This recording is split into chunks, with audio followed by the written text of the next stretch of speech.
Now, our morning panel this morning is what is Agenda 21 and its objectives. And our first speaker on this panel will be Bill Jasper. Now, you can read the program. It'll tell you who he is. But I want to add a little something different here.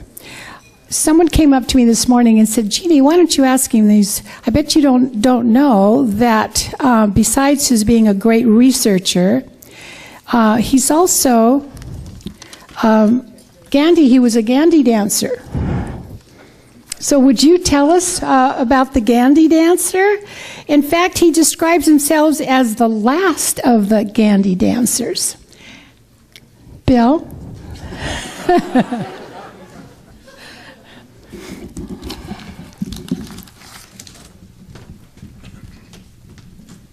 All right, who brought that up? It's a pleasure to be with you this morning. Actually, how many in here know what a Gandhi dancer is? There's a few old railroad men in here. Yes, well, the Gandhi dancers, it's an honorable thing. It might sound like something questionable to you. A Gandhi dancer on the old railroads, the last of the hand-worked railroads, where everything was done by labor, hand labor, Gandhi dancers were the laborers who worked out there with pick and shovel taking out the ties. Then you get a big old clamp on the tie and pull it out. Then you go down, get another tie, carry it in, put it in. Then you put a new rail on it. And to put the rail on, you have to put a clamp on it. And you got to get a whole lineup of guys to do it. And you have to get in step together. And so you get 12 guys carrying a big 1,000-pound rail, and you go put it down and then put it in. So that's what a Gandhi dancer is. And they don't have those anymore on the railroads, and I was on one of the last of the old railroads about 40 years ago, back in the old days. So I don't know who threw that out in there, but it's a pleasure to be with you this morning among many old friends and many whom I haven't met before, many of my compatriots. Certainly a pleasure and an honor to be here with Phyllis Schlafly. My mother, Dolores Jasper, was one of the original Eagles with Eagle Forum. She's still out there fighting. She's 90 years old this year. And she was one of the ones that helped stop the Equal Rights Amendment with Phyllis in Idaho, my home state. So, and of course, Dr. Stan and Patrick Wood, we've been working together for many years, and with many of you as well. This morning I am going to be talking about epiphanies.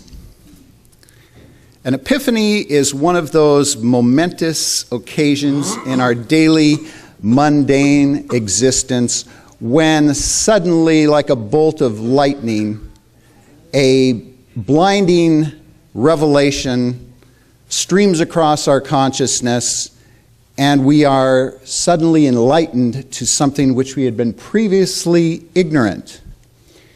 Sometimes it's right there in front of our eyes, but we don't see it. And so we find out, hey, wait a minute. This is grass. We've been eating grass. There are many bovine epiphanies like this awaiting us. And unfortunately, many of our fellow Americans are grazing blissfully, contentedly, chewing their cuds, while havoc is raging around us and descending upon us. And the main one that we're going to look at today is Agenda 21. Unfortunately, Americans have been grazing like bovinus ignoramus for the last 20 years. People are just finding out about Agenda 21, but it was launched 20 years ago. And so we now have today widespread acceptance of what one of the principal programs of Agenda 21, that we have climate change. You can see in the ice there it says climate change, and mankind is skating on the ice. We're about ready to fall through the ice, or whatever other image they choose to use for us. They say here, guess which country is delaying action on climate change again? This is typical of the editorial commentary or the cartoons that we see. The United States, and the Statue of Liberty is typified here now by the big smokestacks, which are belching out smoke, creating global warming. And that is going to, depending on which apocalyptic scenario you read here, this New York City is going to be underwater. Statue of Liberty is going to be flooding, but, oh, wait. Other global warmingists say that the Empire State Building is going to be covered with desert. So which will it be? Will we be under water or will we be covered with desert? Well, under the climate change scenarios, either one of those will work as long as it agitates and panics enough of the American people to accept the Savior plan which they have planned for them. Now, this is another one of the scenarios. You see that the Thames River is going to be gone, London Bridge is going to be there without any water. Oh, the deserts are going to be flooded with icebergs. I imagine there's a lot of Arabs there that wouldn't mind having a little bit of water there. Camel crossing. And of course, the polar bears are all going to die, but as you can see, I captured a polar bear there. They're doing just fine. Well, Neil Armstrong may have been the first man on the moon, but I believe I am the first man to have stepped into a parallel universe. And that was 20 years ago, almost, in June of 1992, when I went down to Rio de Janeiro for the Earth Summit, the United Nations Earth Summit. And I believe, I haven't found anything to contradict this, I was the only conservative journalist at the whole conference amidst 30,000 greenies, globies, and warmies, all promoting Agenda 21. Now, there were Dr. Dixie Lee Ray, a scientist. She went down there, and she and I had some great times together. She was doing some broadcasts from there. I was writing for the New American Magazine. I'm senior editor, have been since the magazine began 25 years ago, and before that, for 10 years before that, was a contributing editor to American Opinion magazine and the Review of the News. So I've been doing this for 35 years and attending many of the United Nations conferences and reporting from the United Nations in New York.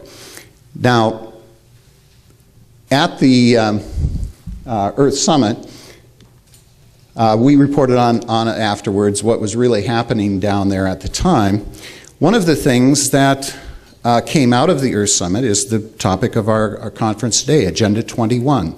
And many of the other speakers will be going into it in detail. I'm only going to hit on it in very brief surface notes. I'm primarily going to be focusing on how this massive plan for regimentation of all life on planet Earth was successfully, almost successfully, foisted upon the entire planet. And to certain degrees in various countries and various regions of countries, it has been very extensively implemented already. You will see in some of the photos, there you see Al Gore and John Kerry down on the bottom, picture there. I had some interesting confrontations with them there. We don't have time to go into that, but on some of my other YouTube videos, I discussed that in more detail. There's Governor Jerry Brown. He was down there as governor back at that time, and now he's back again. Isn't it amazing how just in time for the 20th anniversary, Governor Moonbeam has beamed himself back here into the Capitol. And there, of course, is Maury Strong, of whom we'll be hearing more here later. I wrote a series of articles on Agenda 21 and the Earth Summit in the New American Magazine. One of the things that first was impressed upon me as I stepped into this parallel universe, which was right at the airport before I actually got on the plane here in the United States, was that virtually every journalist and every delegate had a copy of Al Gore's then new book, Earth in the Balance, which called for a complete reorientation, not only all our foreign policy, but of all of our economic and political system. So that was his big launch pad. He led a Senate, he was in the Senate at that time. He led a Senate delegation to the Earth Summit and was the main spokesman for the whole UN agenda from the United States down there. Another important book which has not gotten as much press as Al Gore's, but which is in many ways as significant, perhaps more in some ways, is this book, Changing Course. And it was evident that many of the journalists and many of the other delegates who were going down, activists who were going down there, were reading this book as well. It was by Stephen Schmidheiny, who you see in the photograph there, on Forbes of the richest people in the world. He's number 354 in 2010 at $2.8 billion. He's a big industrialist. He inherited a lot of his money. And like George Soros, David Rockefeller, and many of the elitists who fund all of the environmentalist groups, he has been pouring money into that. He wrote this book, Changing Course, a global business perspective on development and the environment. And he launched this group, World Business Council for Sustainable Development, to bring all of the top big global corporate elites into supporting this plan for regimenting, central planning for the whole planet through the United Nations, using the environment as the pretext. Now, another one of the very important books at that time was The First Global Revolution, his report by the Council of the Club of Rome. And in that book we find this quote: "In searching for a new enemy to unite us, we came up with the idea that pollution, the threat of global warming, water shortages, famine, and the like would fit the bill. All these dangers are caused by human intervention. The real enemy then is humanity itself." That's from the First Global Revolution, the Council of the Club of Rome. The Club of Rome is a very important, influential, powerful group of corporate CEOs, foundation, and banking and financial elites. They view humanity as the enemy. Thus, it is not surprising that they see the need to vastly decrease, depopulate the planet. Thus, they are in favor of all the big funds through the United Nations to International Planned Parenthood, abortion, and all of the other things to reduce the planet's population. Now, this man was the chairman of the Earth Summit, billionaire Canadian socialist Maurice Strong. Most Americans were completely unaware of him before the Earth Summit. In my books and in the New American Magazine, we profiled and highlighted him and exposed his quotations and his programs calling for regimentation and reorientation of the planet. And he was the one who kicked off the summit with the Declaration of the Sacred Earth. This was his opening statement. "The responsibility of each human being today is to choose between the force of darkness and the force of light. We must therefore transform our attitudes and values and adopt a renewed respect for the superior laws of divine nature." Now, of course, that is an oxymoron. You either have nature or supernature, natural or supernatural. He's saying that nature, which is created by God, is itself divine, which of course is pantheism.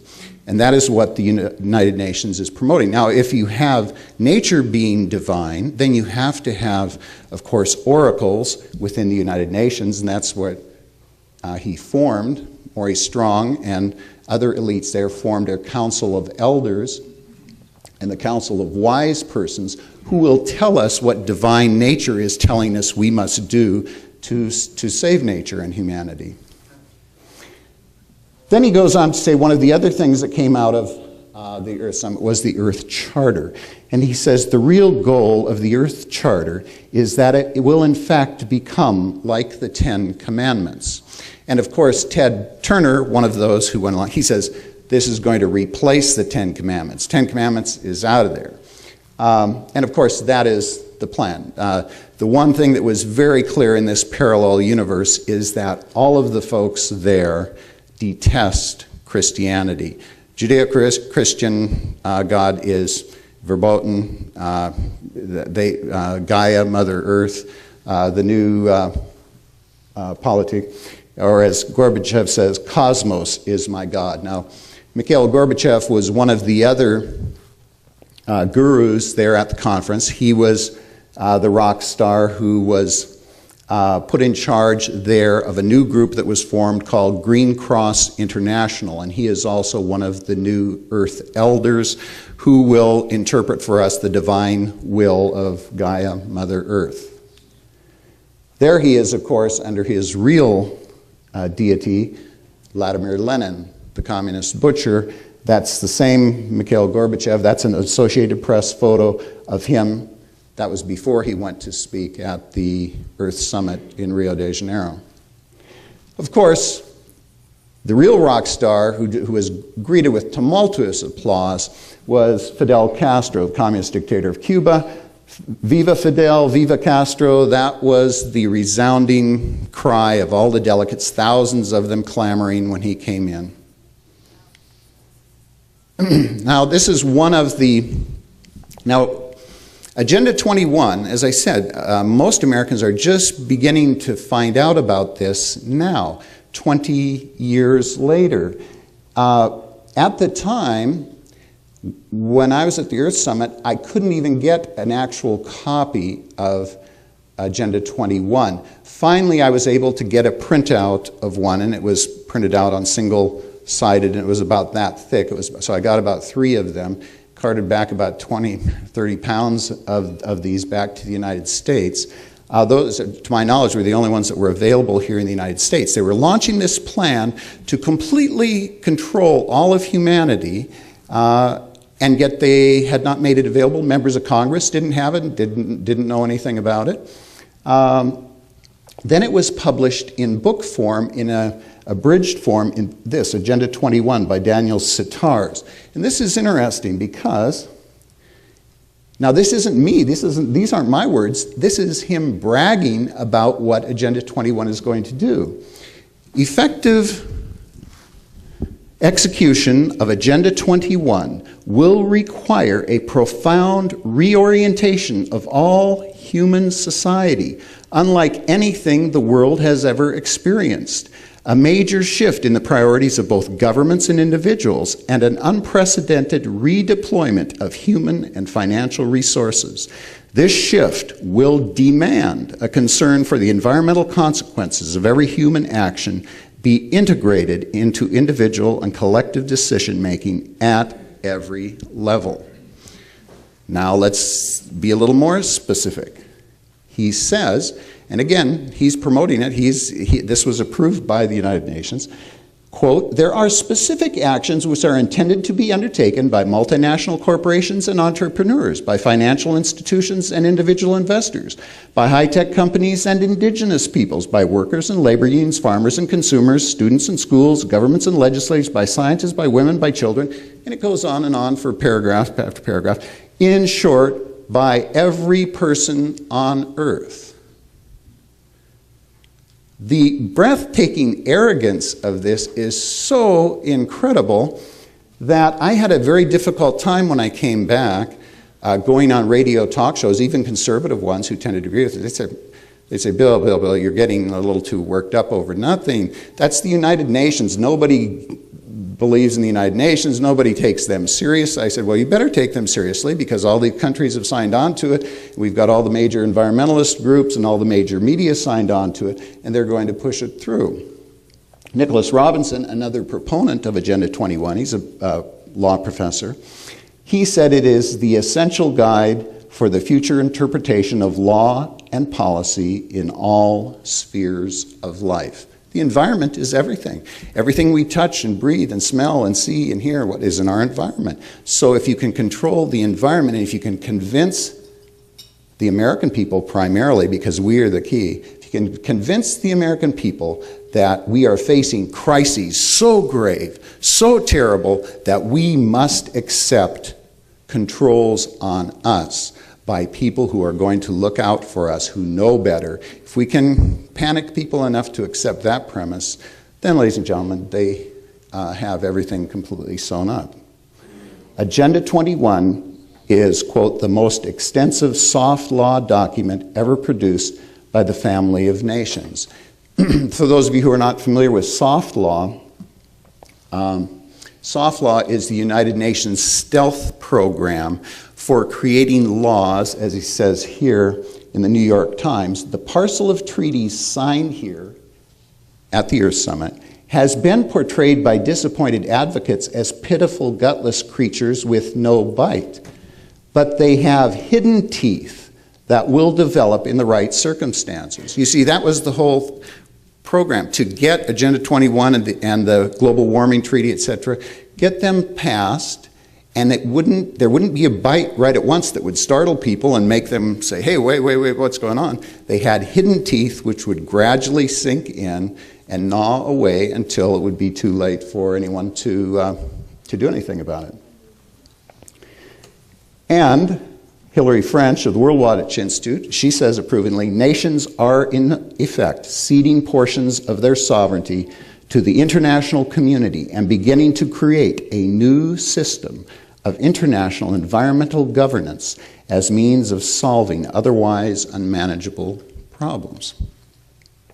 Now, I wrote about this in the book there on the left, is Global Tyranny Step by Step. That was in 1992, just after the Earth Summit. And then in 2001, I wrote this book, United Nations Exposed, which updates that. It doesn't just go into the environmental agenda, but the economic, social, spiritual, the whole ways in which the United Nations has been pursuing this global agenda. The first one is out of print now, but this one, United Nations Exposed, is still in print. Then we wrote about it in a whole series of articles. This is one in the New American. There was another one. This is one of the most recent ones, came out in February of this year, which you should have received in all of your packets. They have free packets over here at the table. And this one on Agenda 21 is in them. Now, here we're coming up on Earth Summit 2012. In less than a year, the 20th anniversary of the Rio Earth Summit is taking place in Rio de Janeiro again. I will be down there again this time, God willing, and hopefully this time have a whole film crew and everything. Last time, thanks to Marlon Maddox of USA Radio and Point of View Radio, I was able to do broadcasts, daily radio broadcasts, which went over the Armed Services Network and over all the Christian radio stations that Marlon Maddox's program covers. This time we're going to try to really blast them and expose this, because many people are awakening to it. So in less than 12 months, in June of 2012, they will be trying to push this through to completion. This time, we have a lot more Americans, patriots, aware of what's going on, and we're going to really put the heat on. They're going to really feel some global warming. Now, one of the very important one of the very important aspects of this that we reported on in the New American at the time is that an issue that we found out with the Obama administration: whenever you start using the S word, referring to Obamacare or the Obama programs as socialist, oh, they get all upset. Oh, how can you say that? Well, we've been saying that the Agenda 21 and the whole global warming environmentalist program coming out of the UN is socialist for many years. And we're not just throwing epithets around carelessly. Gro Harlem Brundtland was the keynote speaker at the conference. She was the vice president of the Socialist International. She is now the head of the, she's Ban Ki-moon, the General Secretary of the United Nations, head of the climate change for the United Nations.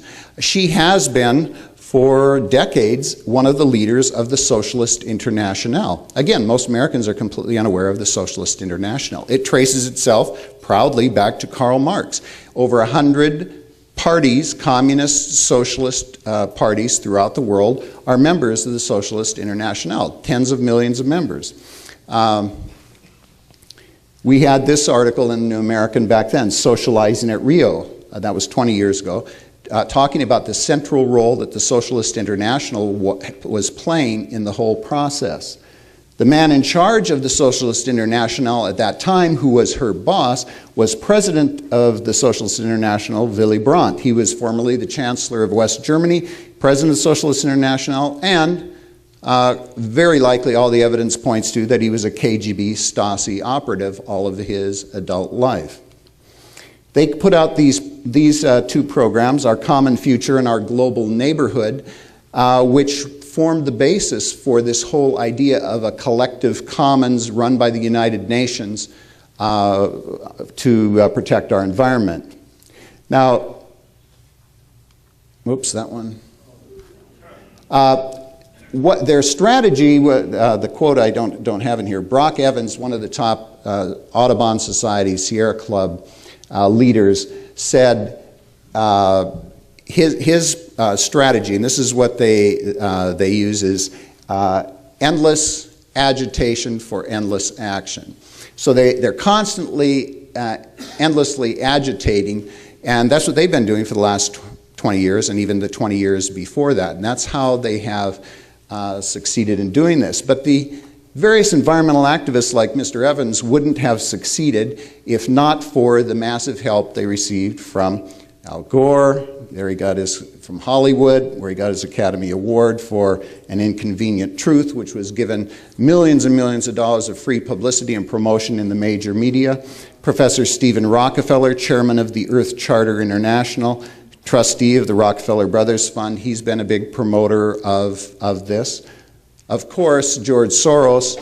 This is probably the most critical organization, which we've written about a lot, the Council on Foreign Relations, or CFR. This is their crisis guide to climate change. This is their journal, Foreign Affairs, Arctic Meltdown, the economic and security implications of global warming. They, along with the World Business Council for Sustainable Development, the Club of Rome, the World Economic Forum, which you see here, the World Economic Forum. The man there in the picture is Richard Haass. He is the president of the Council on Foreign Relations, and this is an editorial that he wrote. State sovereignty must be altered in a globalized era. In the age of globalization, states should give up some sovereignty to world bodies in order to protect their own interests. And this is where it appeared in the Taipei Times and then was picked up around the world. So he's saying that it's time now where national sovereignty has to end. We have to have global control, global government, and of course centralized planning with people like himself and the CFR Brain Trust running things. We even have Newt Gingrich, Council on Foreign Relations member, who thankfully just dropped out of the Republican thing. He had this a contract with the Earth to try and get Republicans to jump on board the global warming thing. Here he is being promoted on Salon. They show him all greened up here. They're praising him. They thought that was wonderful. Here he is with Nancy Pelosi in an ad for Al Gore's program. And he's supposedly a conservative. So to get right down to the crunch here, most of the issues that we're facing at the United Nations, whether it's the global abortion program of International Planned Parenthood, or population control, or Agenda 21, all of this gets back to the United Nations. And as long as we are a member of the United Nations, as the United States, as long as we are pouring our tax dollars into it, as long as we are supporting it with our prestige and giving it a forum globally, and the respect of a global institution, we are going to be facing these attacks on our national sovereignty and our personal liberty. We cannot reform the United Nations. The other reason I had Newt Gingrich up there is he was one of the men in charge of the Council on Foreign Relations program to reform the United Nations. That's the plan now, to convince conservatives that the United Nations is a good thing. We just need to reform it and make it more amenable to the American system, weed out some corruption. You can't reform it. We say you can't mend it. You can't put a Band-Aid on it. Don't mend it. End it. Let's get us out of the United Nations. Thank you very much.